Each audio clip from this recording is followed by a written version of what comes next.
Astro spiritual astro talk में आपका स्वागत है। आज मुझे उस महान संत का विश्लेषण करने का सौभाग्य इसलिए मिला क्योंकि उनकी निरंतर बार बार स्वास्थ्य की बाधा के कारण मेरी जिज्ञासा हुई। इतने महान संत जिनके आशीर्वाद के लिए दुनिया लाइन लगाकर टोकन लेकर पल भर के लिए उनके दर्शन करती है, आशीर्वाद पाती है, ऐसे महान संत जो सबको प्यार करते हैं और सब लोग उनको लालियत रहते हैं मात्र एक नज़र के लिए, दर्शन पाने के लिए। मेरी जिज्ञासा निरंतर बढ़ती चली गई और मैंने उनकी डेट ऑफ बर्थ गूगल पर सर्च की, देखा,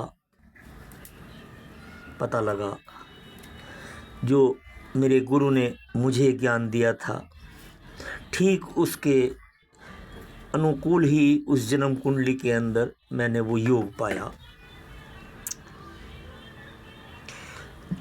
मैं जानता था कि ये योग 7.5 साल के अंदर एक बार आता है और उस योग के समय पर जन्मे हुए जीवात्माएं महान भक्ति के भंडार, दिव्य आत्मा, प्रकाश स्तंभ और वाणी में वो अमृत रूपी सच्चाई होती है जो मुख से निकाल दें, आशीर्वाद रूप स्वरूप मानव को फलित होती है। ऐसा गुरु केतु की युति का मेरे गुरु ने मुझे पाठ पढ़ाया था, सो मैंने उस जन्म कुंडली में उसी योग को पाया। मेरी जिज्ञासा बढ़ती चली गई और कुछ महान संतों की जन्म कुंडलियों पर मैंने और शोध प्रारंभ किया जो काफ़ी प्रसिद्धि, नाम, भक्ति के भंडार, प्रकाश के पुंज, नीम करौली बाबा,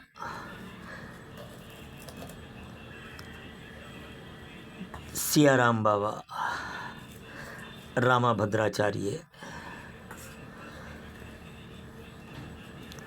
डोंगरे वाले गुरुजी जिनको दिल्ली वाले छतरपुर वाले गुरुजी कहते हैं, देवरा बाबा।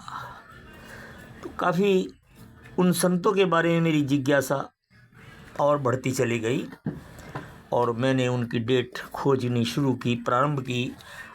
अंततः सबकी जन्म कुंडलियों पर मैंने दृष्टिपात किया तो लगभग सभी जन्म कुंडलियों में वो योग विद्यमान था जो कि एक महान संत, भक्ति का भंडार जन्मों से लेकर इस पृथ्वी पर फिर से अपनी भक्ति का प्रचार प्रसार, मानव कल्याण करने के लिए वो दिव्य आत्मा फिर पृथ्वी पर आती है। और ये योग 7-7.5 साल के बाद बनता है। वो गुरु और केतु की युति। इस संबंध में मैं ये कहूँगा कि गुरु केतु की युति जैसे 7-7.5 साल के अंदर बनती है, उसी प्रकार गुरु और केतु दोनों का दृष्टि संबंध भी इस योग में समाहित है जो लगभग 3.5-4 साल के बाद आता है। ऐसी दिव्य आत्माएं इन दोनों ही योग के अंदर जन्म लेती हैं। जब मैंने सर्च किया तो पता लगा गूगल पर कि निरंतर ऐसी आत्माओं का जन्म ठीक उसी समय पर हुआ है।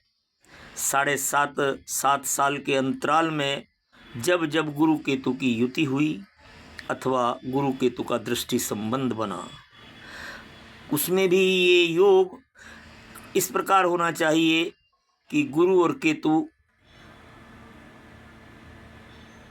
त्रिकोण में विराजमान हो, यानी पहले 5वें और 9वें घर के अंदर उनकी पोस्टेड होगी। ऐसा 24 घंटे में 3 बार होता है और ये योग कितने दिन के लिए आए उसका भी कोई निश्चित नहीं है। 15 दिन के लिए आए, 1 महीने के लिए आए, 2 महीने के लिए आए, 6 महीने के लिए आए, 10 दिन के लिए आए, इसके बारे में कोई भी सुनिश्चित नहीं है। अब मैं आपसे ये कहना चाहूँगा, बाबा नीम करोली की जो डेट ऑफ बर्थ है उसमें विवाद है। काफ़ी लोग उनको 1900 में उनका जन्म दिखाते हैं गूगल के ऊपर, अन्य और भी तारीखें सामने आई हैं, परंतु मेरा मत है कि उनका जन्म 1903 के अंत या 1904 के प्रथम चरण के अंदर होना चाहिए, जब गुरु और केतु की युति और साथ में मंगल सूर्य भी विराजमान हैं। बहुत ही समुचित दूरी पर वो स्थापित हैं और पूर्ण रूप से विख्यात, पूर्ण रूप से प्रसिद्धि, पूर्ण रूप से भक्ति प्रज्वलित ज्वाला की तरह उनके मुख से निकला हुआ अमृत अकाट्य होता है। ऐसा उनके सूर्य मंगल बुध, सूर्य मंगल गुरु और केतु की युति का ही ये रिजल्ट है। उसके बाद लगभग 1933-34 में 30 साल के अंतराल में फिर आपके जय सिया राम बाबा जो नर्मदा के किनारे रहते थे, वहाँ उन्होंने अपना आश्रम छोटा सा बनाया हुआ था और वो बिना माचिस के दीपक जलाते थे। अग्नि उत्पन्न करने की शक्ति हनुमान जी ने उनको दी। इसी प्रकार 7 साल बाद डॉक्टर SS गोला नोएडा वाले पृथ्वी पर अवतरित हुए। उनकी भी गुरु केतु की युति के साथ बुध का सम्मानित होना इस बात का सूचक था कि वो ज्योतिष में पारंगत होकर भक्ति का भंडार लेकर इस पृथ्वी पर आए हैं। ज्ञान, ज्योतिष का अद्भुत ज्ञान जो उनको मिला है वो शायद बड़े बड़े शास्त्रों में भी मंडित नहीं है। आज की इस पीढ़ी में कोई मुझे ऐसा ज्योतिषाचार्य नहीं दिखता जो उनकी श्रेणी में आता हो।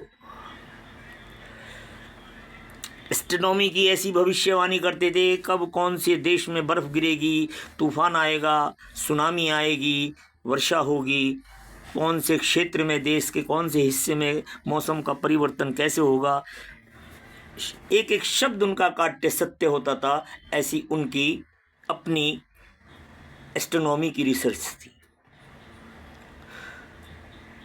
उन्हीं के आशीर्वाद से, उन्हीं की कृपा से, उन्हीं की चरणों की धूल से आज मैं आपके सम्मुख उन्हीं के ज्ञान को प्रस्तुत कर रहा हूँ। उन्हीं के इस ज्ञान के कारण मैं ये खोज रहा हूँ कि ये सभी महान भक्ति के भंडार पुण्य जीवात्माएं कब कब किस रूप में जन्म लेकर भक्ति पर धरती पर आकर जनता का, जन जनार्दन का कल्याण करती हैं।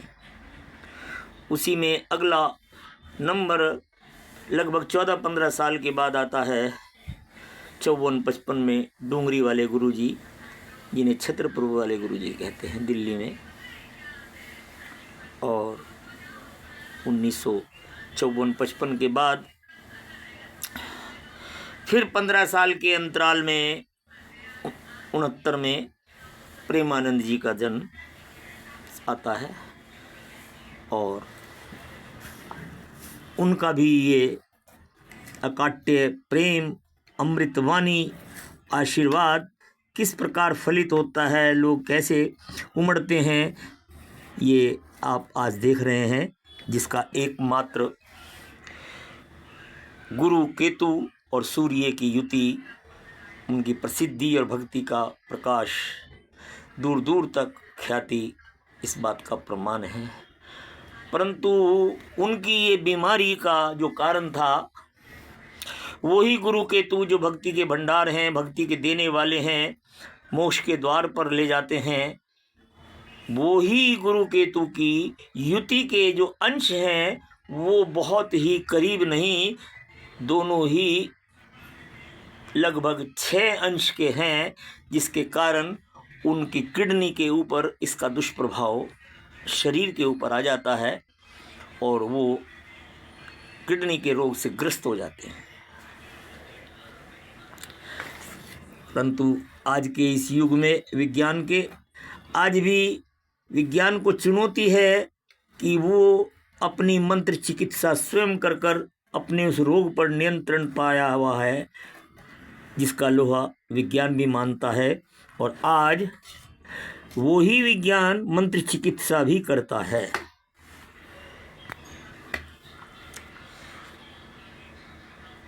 गुरु के आशीर्वाद से, गुरु की कृपा से मुझे अज्ञानी अधम को मेरे गुरु ने कृपा कर ये भक्ति का भंडार, भक्ति का स्रोत मार्ग और उस ज्योतिष का अद्भुत ज्ञान दिया है। और ज्ञान ही नहीं, हर समस्या का निदान और समाधान भी दिया है। किसी भी प्रकार का संकट, दुख, रोग, पीड़ा, वो सभी दान और हनुमान जी के अनुष्ठान से, प्रभु की कृपा से बहुत ही छोटी हो जाती हैं और मानव की हानि बच जाती है। प्रेमानंद जी के चारों तरफ उनकी शिष्यों पर और उनके शरीर पर पीले वस्त्रों का आवरण, उनके समस्त गद्दी, तकिया और सिंहासन का पीले रंग का आवरण ही उनका रक्षा कवच है, जो कि रिपेल सिमिलर पोल की इस पद्धति को लागू करता है, जो कि मेरे गुरु ने मुझे सिखाई है। यही आज विज्ञान के लिए चुनौती है कि एक डायलिसिस करने वाला मरीज़ आज 20 साल तक भी निरंतर अपनी दिनचर्या में प्रभु का नाम ही सर्वोच्च है, ऐसा प्रत्यक्ष प्रमाणित है। यदि कुछ कमी है तो कुछ खाद्य पदार्थ के निरंतर दान की है। यदि उनके आश्रम में निरंतर भक्तों के लिए सफ़ेद चना, उबला हुआ मसाला लगाकर और साथ में एक एक केला और चाय सभी भक्तों को निरंतर मिले, तो मैं समझता हूँ उस महान दिव्य आत्मा को काफ़ी राहत मिलेगी।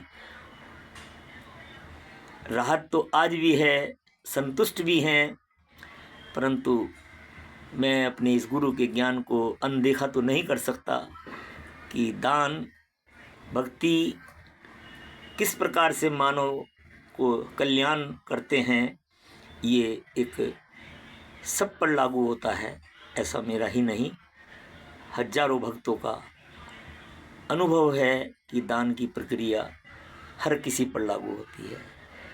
तो मैं चाहता हूँ कि मुझे यदि अवसर मिले तो वो अनुष्ठान यज्ञ जो बिना लकड़ी और बिना सामग्री के होता है, जिसमें केवल गोले का उपयोग होता है, और दान की प्रक्रिया में जो निरंतर आने वाले भक्तों को सफ़ेद छोलों का और केले का, चाय का प्रसाद निरंतर पाएं और जीवन को सफल बनाएं, गुरु का प्रसाद समझकर अपने आप को सौभाग्यशाली माने और गुरु की दीर्घायु के लिए कामना करें।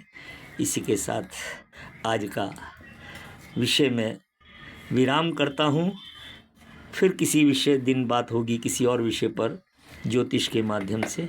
आज के लिए इतना ही। जय श्री राम।